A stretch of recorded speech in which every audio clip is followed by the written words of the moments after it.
کله چې عیسی د جلیل د دریاب په غاړه ګرځېده نو دوه ورونه یې ولیدل چې یو یې شمعون چې د پطرس په نوم هم یادېده او بل د هغه ورور اندریاس و. هغوی په دریاب کې جال اچاو ځکه چې هغوی ماهي نیونکي وو. عیسی هغوی ته وویل ما پسې راځئ او زه به تاسو ته وښیم چې څنګه د ماهیانو په ځای انسانان ونیسئ. هغوی سمدلاسه خپل جالونه پرېښودل او هغه پسې روان شول. عیسی له هغه ځای څخه روان شو او دوه نور کسان یې ولیدل چې سره ورونه وو چې یعقوب او یوحنا نومېدل او د زبدي زامن وو. هغوی د خپل پلار سره په کښتۍ کې جالونه تیارول. عیسی هغوی راوغوښتل، هغوی سمدلاسه خپل پلار او کښتۍ پرېښودل او د هغه پسې روان شول.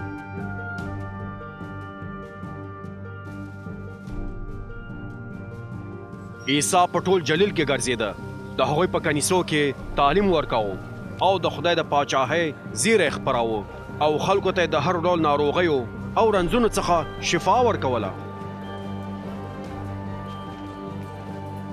نو هغه په ټوله سوریه کې مشهور شو او خلکو به ټول ناروغان چې په ډول ډول ناروغیو او دردونو باندې اخته وو او هغه خلک چې پیریانو نیولي وو، میرګیو نیولي وو او یا ګوډان او شلانو هغه ته راوستل او هغه به روغول.